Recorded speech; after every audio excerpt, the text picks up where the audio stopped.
Okay, I just want to start this off by saying I could very well lose my life for the stuff I'm going to say in this video. But if it means, being a martyr for the future generation, then honestly, who cares? It's worth it. So, thank you guys for, coming to watch this video. We have a lot of content to go over. And truly, I just hope you walk away from this with a broader understanding of the forces that be, to be entirely honest with you.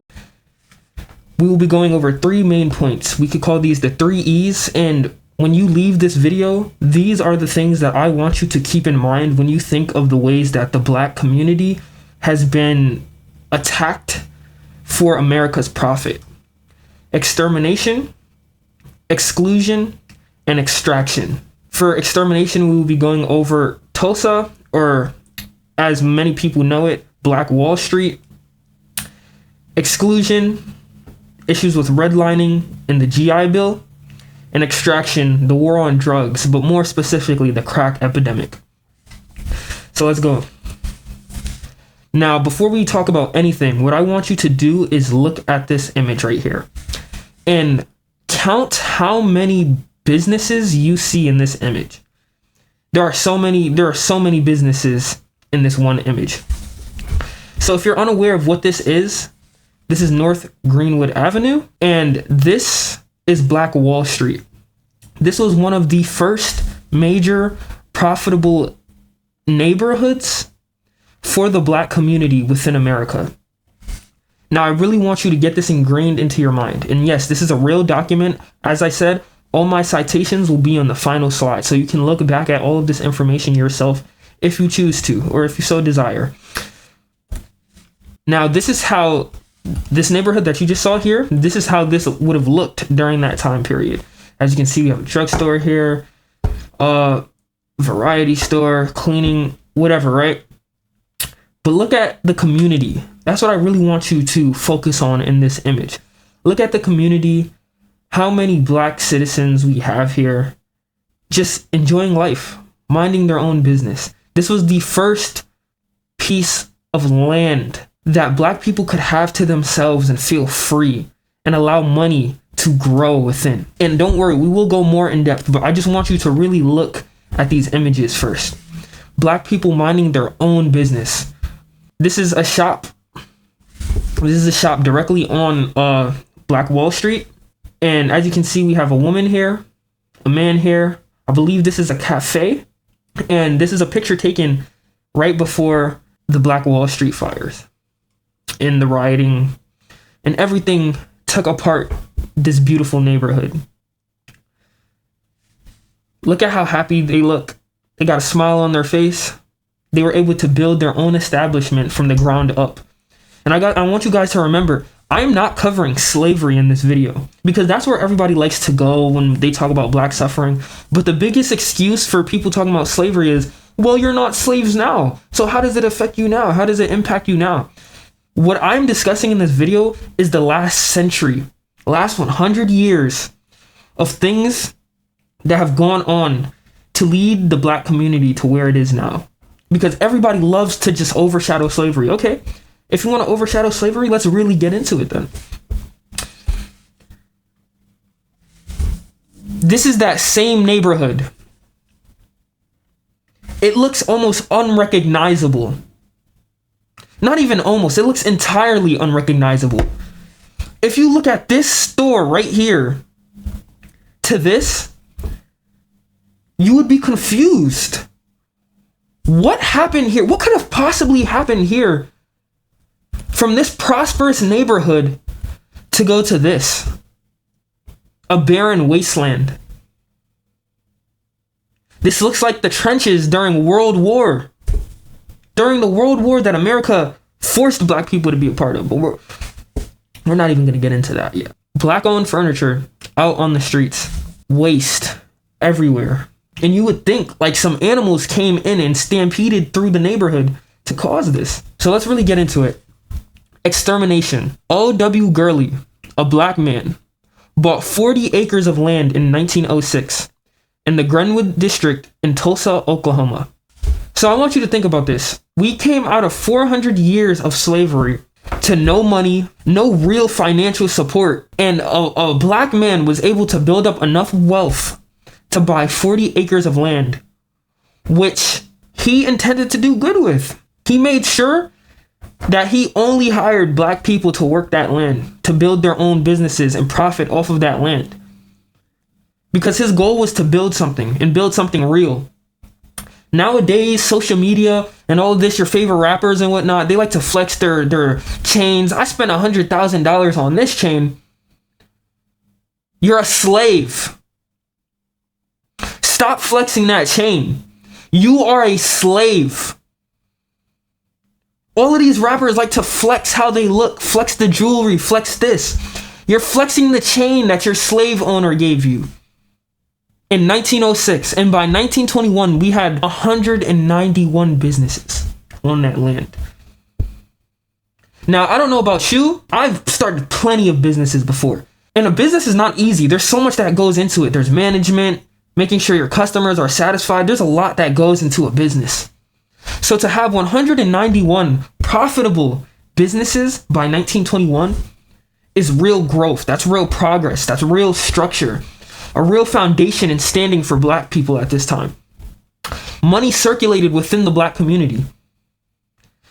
And within 13 years, the black community was able to reach middle/upper class wealth. All off of 40 acres of land. So think about that for a second, because you have a phone, you can do the research. How big is 40 acres of land? Because in comparison to the country that they're living in and all the white supremacists surrounding them, that's not a lot of land. Yet they made it work. And were able to have 191 profitable businesses. To build that wealth up like that was one of the biggest accomplishments of the black community at this time. Everybody wanted to go to Black Wall Street because Black Wall Street was a living embodiment of success at this time. Black excellence at this time. Until one fateful day, Sarah Page and Dick Rowland. Sarah Page was a white woman. She was in an elevator. Dick Rowland was also in that elevator, a black man. This is on Memorial Day, May 30th, 1921. Now, there's a lot of different information on this particular event. Somebody says Sarah Page screamed and Dick Rowland was running out of the elevator.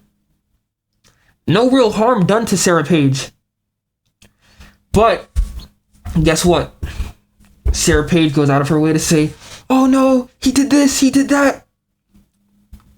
We now have a white mob and local police attacking Black Wall Street. A white mob and local police attacking Black Wall Street the very next day, enraged over the possibility that a black man did anything to a white woman. A possibility that was not yet confirmed. You know how they say innocent until proven guilty? Oh no, they didn't need any of that. For them, they already knew he was guilty. That's why the very next day, they found a reason to go to one of the most profitable black neighborhoods at this time period and burn it all down. 35 blocks were destroyed. 1,000 residences burned.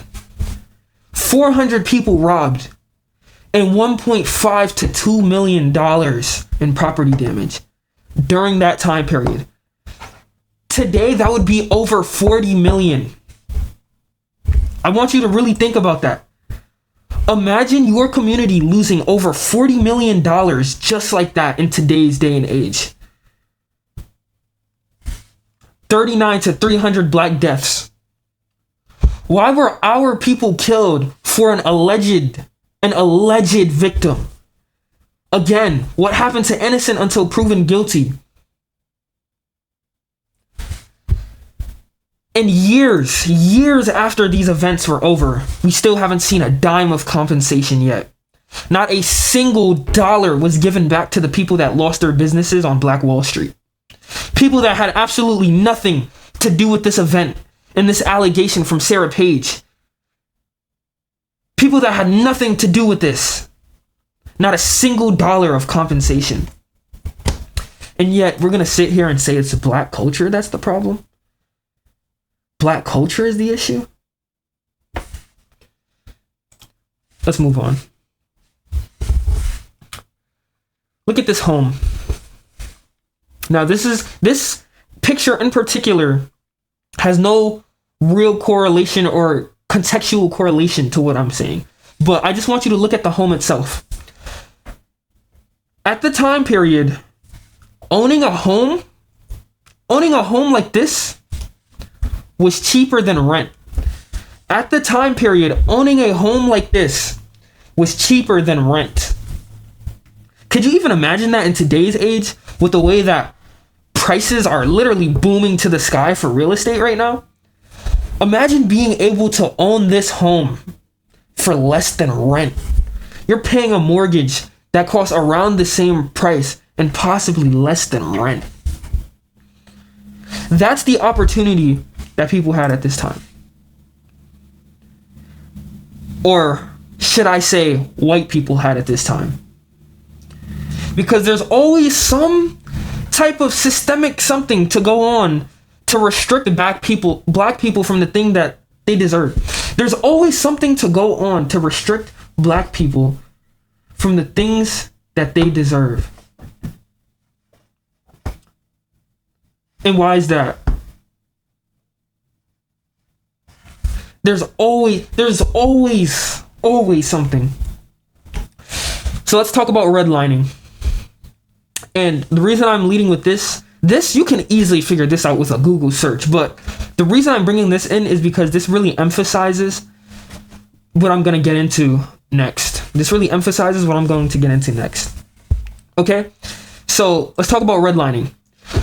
Due to the Great Depression, many reformations were made in the real estate field, allowing mortgages to be financed for better monthly terms, right? So as I was telling you earlier, you could own a home and pay a mortgage that costs less than rent during this time period because a lot of changes had to be made due to the Great Depression. After recovering from the Great Depression, they had to change real estate laws. That's the reason that we have 30-year mortgages now.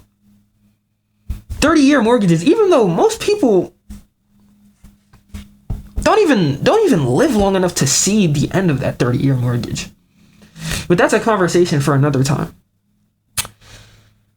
Certain areas were restricted to African Americans through the ways in which they would affect the value of the property.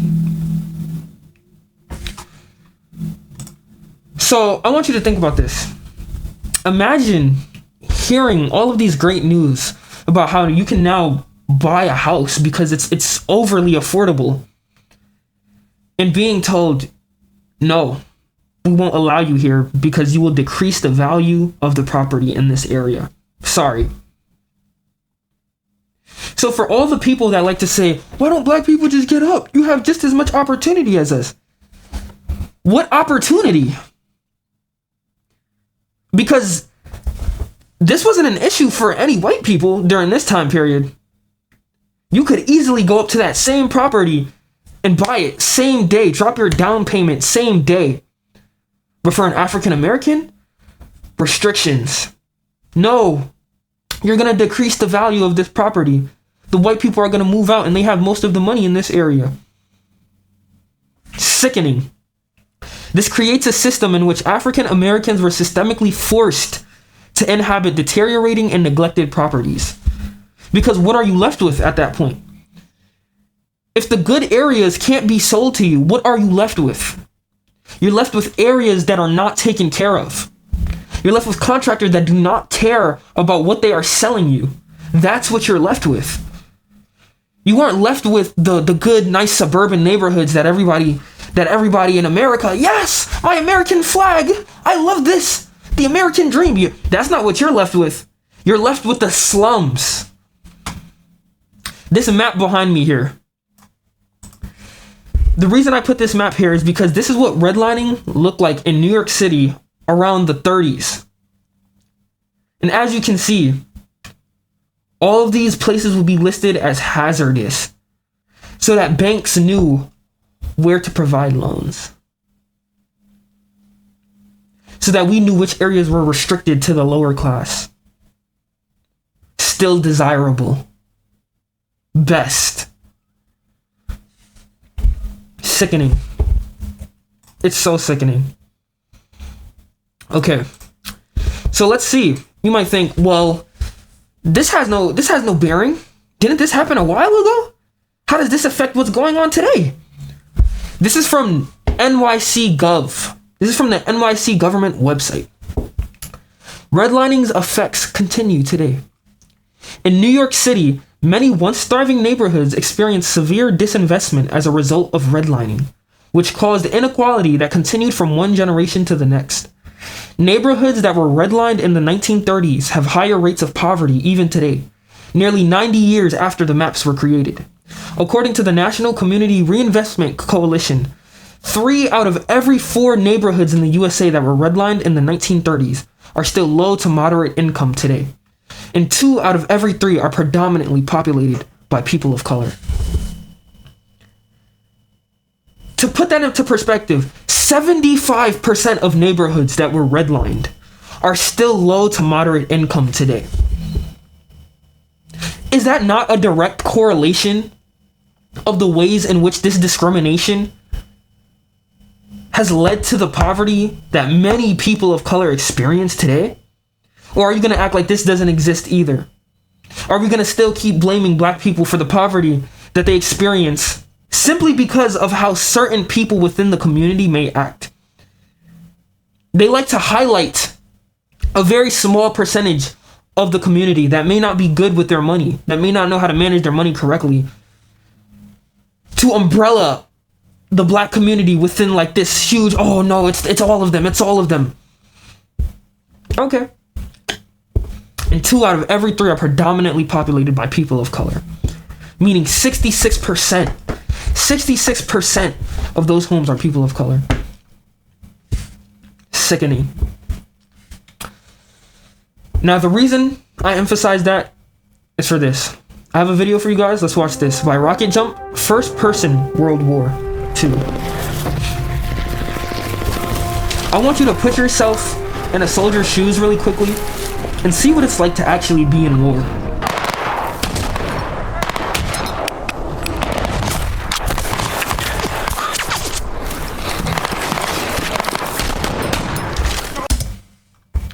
It's so easy to be desensitized to war because everything is over the media. So people may not be able to entirely grasp the trauma that comes with actually going to war. Because some people don't even step outside their homes today. And honestly, that's a blessing. To not be forced to step outside of your home today is a blessing. You are truly blessed in this day and age with a lot of things. During this time period, they were not blessed. There were a good bit of African Americans out on the front lines. A large majority were actually not allowed to be on the front lines due to racial discrimination. But that's a story for another time.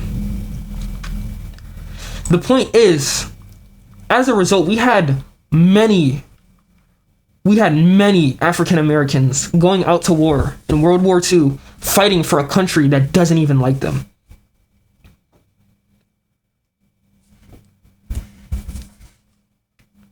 Casualty after casualty after casualty for a country that doesn't even like them. Exclusion. The GI Bill promised financial aid for veterans post-war.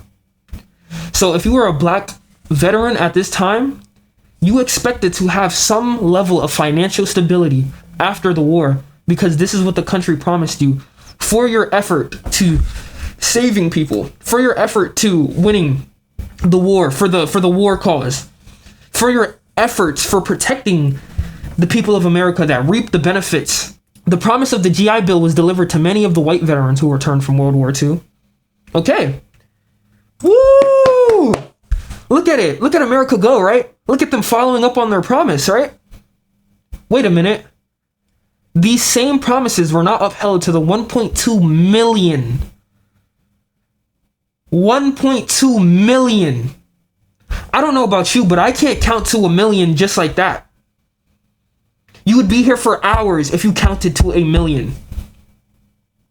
1.2 million veterans of color, and instead used as a means for the wealth disparity between colored and white individuals to grow.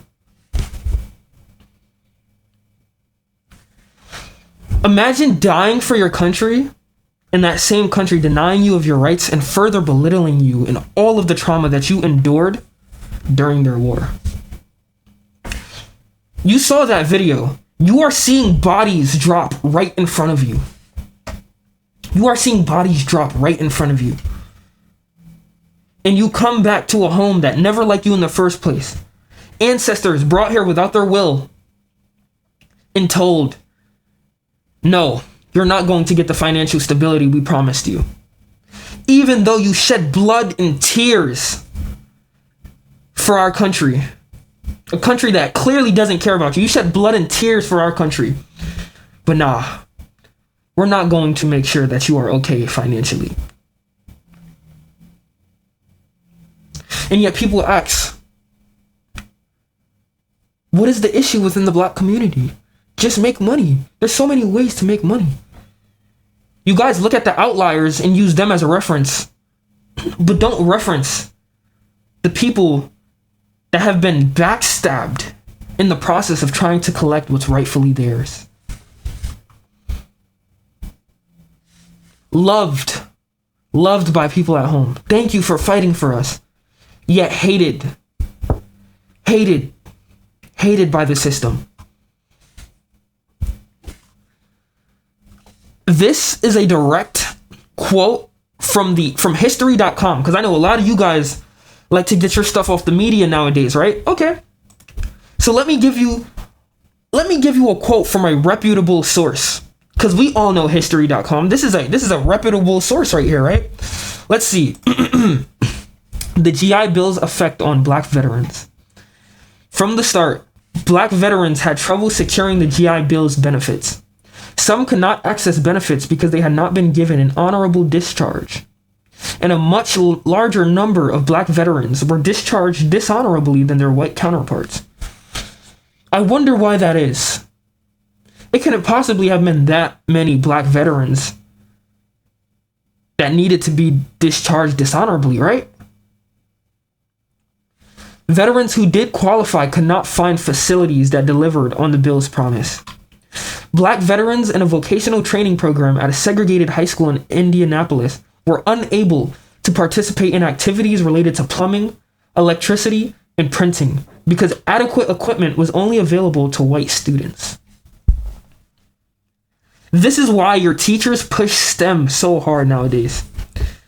Because people take for granted the opportunities that are available to them today. There was a point in time where black veterans that shed blood for this country were unable to participate in STEM activities because they were being hoarded up for white students. And yet we like to talk about equality, right? Oh, it's all about equality, right?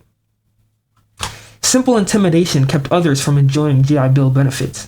In 1947, for example, a crowd hurled rocks at black veterans as they moved into a Chicago housing development. Thousands of black veterans were attacked in the years following World War II, and some were singled out and lynched. So not only did you shed blood for the country, but now they have the audacity to throw rocks at you. Do you know how heartbreaking that is? Do you know how heartbreaking that is? Imagine this is your father or grandfather. Put yourself in their shoes. This is somebody's father who went out to war, possibly could not have come back. And instead, upon their return, rocks are thrown at them. Some were lynched. And yet we are the ones to be afraid of. We're the ones to be feared. Do you know how backwards that is? We're the ones to be feared. Yet innocent veterans that fought for you can be lynched simply for being a different skin color. But we're the ones to be feared.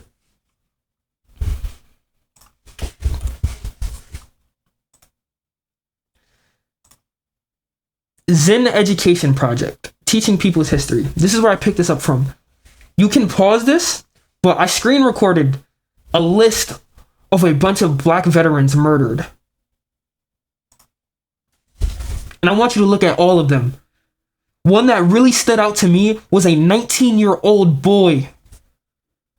A 19-year-old boy was mobbed by 20 white men. And yet we're the ones to be feared. We're the animals. We're the monkeys. We're the ones, quote unquote, chimping out. Yet you can get 20 white men to mob a 19-year-old black veteran. It doesn't make sense. It truly doesn't make sense.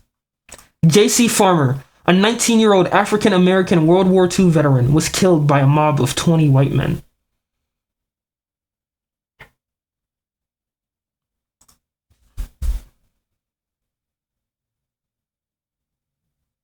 Do your research. All of this is available online. These are public documents. And yet people will still choose to just sit and live in ignorance. Still choose to sit there and blame people that never did anything to them for the problems that affect them today. The reason I emphasized redlining is because imagine as a veteran coming home. Not only are you denied the financial stability that you were promised, but you are forced to live in slums. You are forced to live in deteriorating areas. You are denied the right of a nice, calm, peaceful neighborhood. You are denied that right and forced to live in slums. Now, this is where we really get into deep territory, and I could be targeted for this, but I don't care. I don't care. It's worth it because this is the history that they won't teach you in school. This is the things that we have people afraid to speak up about because nobody has trying not to curse, all right? Trying to keep this PG because I don't need to be age restricted. But nobody has the gall to go out of their way and do this. If you thought that was bad, it gets worse. Extraction. The war on drugs. On the left here, we have a woman, a black pregnant woman, smoking crack. The reason I put this image of crack here is to really put into perspective just how small this drug is. A lot of people look at these drugs on images online. Most of you have never seen crack a day in your life. But these are not big substances. Drugs are not big substances. It only takes a small portion of this to ruin your life entirely. And that's what happened here, because this small, tiny speck did irreparable damage to black communities. Irreparable damage to black communities. We're about to break down how this small substance still is impacting our community today. Now, I know it looks like a lot right now, but stay with me. Stay with me, because it does in fact get deep. And I pulled a lot of different sources. These are all from articles. War on drugs. So let's start here. Hold on. I might have to turn off my camera for this one, just so you guys can see everything. Journalist Gary Webb dies at 49. Gary Webb, 49, an investigative reporter who wrote a widely criticized series linking the CIA to the explosion of crack cocaine in Los Angeles, was found dead December 10th at his home near Sacramento. He apparently killed himself, authorities said. The Sacramento County Coroner's Office said he had a gunshot wound to the head. Mr. Webb's 1996 investigative series for the San Jose Mercury News said Nicaraguan drug traffickers got tons of crack cocaine from Colombian cartels and sold them in Los Angeles black neighborhoods, then funneled millions in profits back to the CIA-supported Nicaraguan Contras.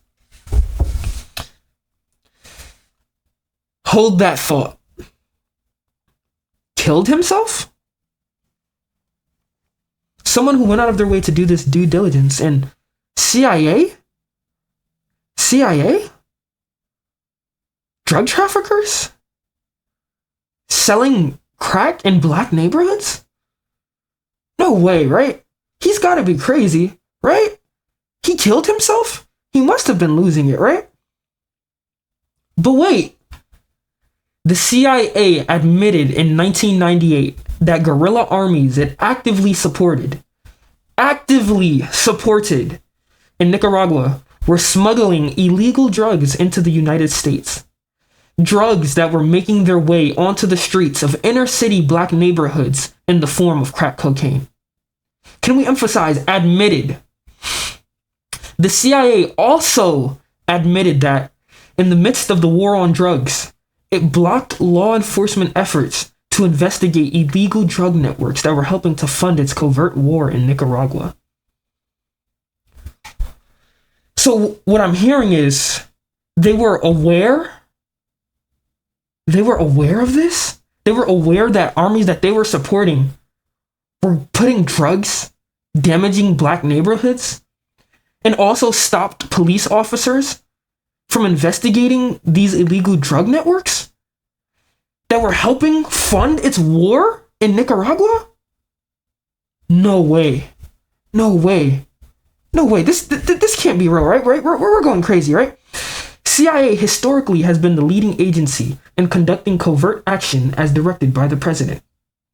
Now, if you don't know what covert action means, essentially, the government can do whatever they want without taking credit for it.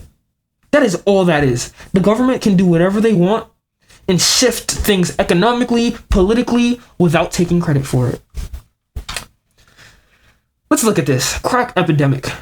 The significant increase in the use of crack cocaine or crack in the United States during the early 1980s. I want you to really pay attention to this year here. Crack cocaine was popularized because of its affordability, its immediate euphoric effect, and its high profitability. The crack epidemic had particularly devastating effects within the African American communities of the inner cities by causing the increase of addictions, deaths, and drug-related crimes. Wait a minute. Early 1980s? CIA conducting covert action directed by the president? Wait a minute. Who was the president at this time? Ronald Reagan was elected President of the United States on November 4th, 1980. What? Well, why does that matter, zlineage? Why does it matter that Ronald Reagan was president at this time? Let's learn who Ronald Reagan was as a person. Audio proof of racism from a US president? There's no way. What are you talking about? All public documents, by the way. Articles that you can find yourself. Their 12-minute chat was captured on President Nixon's White House tapes and was released in full by the National Archives just last month. It includes Governor Reagan using a racist slur to describe a group of African diplomats at the United Nations. Ronald Reagan. Last night, I tell you, to watch that thing on television as I did. Yes. To see those monkeys from those African countries. Damn them, they're still uncomfortable wearing shoes. Wait a minute.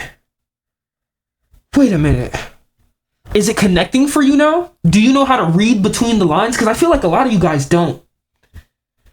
A racist president with a central intelligence agency that does whatever the president wants without the president taking credit for it, dropping crack in black neighborhoods, using them to fuel a war, using them to get more money for a war. Nah, it can't be real, right? It's too crazy, right? Think for yourself. Think for yourself. Truly, think for yourself. Not everything needs to be spoon-fed. Think for yourself. Because I promise you, the truth is right there. It's staring at you. And yet some people just refuse to see it. Of the powder cocaine trafficking offenders sentenced, 64.4% were Hispanic, 27.3% were black, 7% were white, and 1.3% were other races/ethnicities. The average sentence for these offenders was 66 months, and sentences were enhanced for possessing a weapon in 19.6% of cases. Of the crack cocaine trafficking offenders sentenced, 77.1% were black, 15.9% were Hispanic, 6.3% were white, and 0.7% were other races and ethnicities.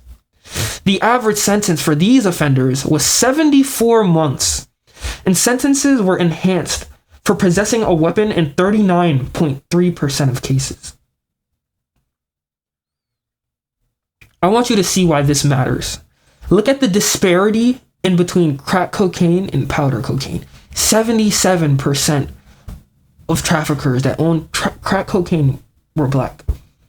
Here's why that matters. The Anti-Drug Abuse Act of 1986 amended the CSA to impose mandatory minimum sentences for certain trafficking-related offenses involving cocaine. While these minimum sentences applied to both powder and crack cocaine, the amount of each substance required to trigger the mandatory minimum varied by a ratio of 100 to 1. 100 to 1 ratio. You don't understand just how crazy that is. For example, offenses involving 5 kilograms of cocaine powder or 50 grams of crack carried a mandatory 10-year sentence. And offenses involving 500 grams of cocaine powder or 5 grams of crack carried a mandatory 5-year sentence. 77% of crack cocaine trafficking offenders were black. A lot like Snowfall, isn't it? I know a lot of people watched this show when it came out. Art reflects life. And the reason I love Snowfall is because Snowfall knew what they were doing when they made this. This is a direct parallel of what the CIA did to the black community. I'm going to play this clip because I feel like it is purely the best example of what the crack epidemic was like during this time period.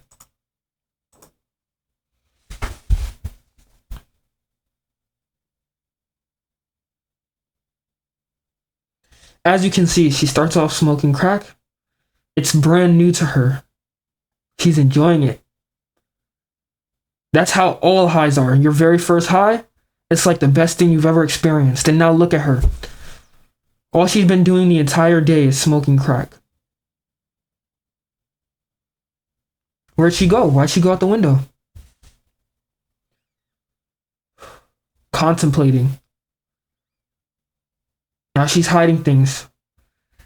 And as you can see, selling items. Selling items to fuel her drug addiction. Now imagine this, but scaled. So many households were being destroyed because of this.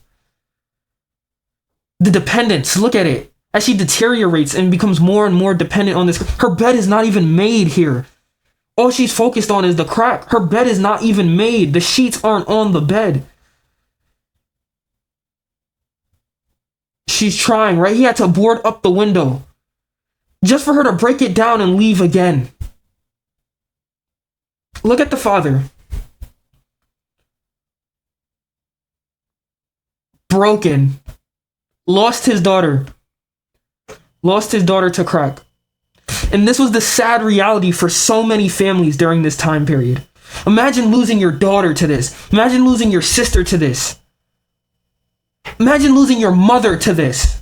This is the sad reality that many black people during this time period had to experience and face. And yet we are the animals, right? That's what they claim every single time. They claim that black citizens are the animals. When if you look at America's history, the only animals are you.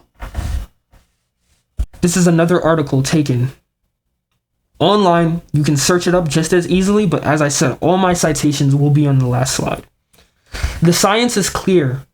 Separating families has long-term damaging psychological and health consequences for children, families, and communities.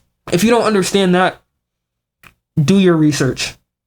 Because families are the foundation of our existence. On a neurological level, family is so necessary to the development of a child. And when that is torn apart, everything falls apart. Everything. And some of you guys can't even imagine a life without your family because you've never had to experience anything even relatively close to this. And yet people will walk around entitled as though black people are to blame for everything.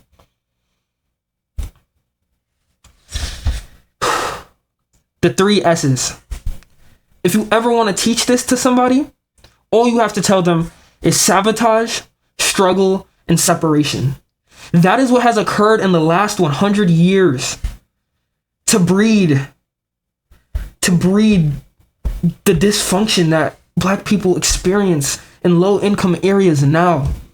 Sabotage, systemic barriers, exclusion, discrimination, lost opportunities.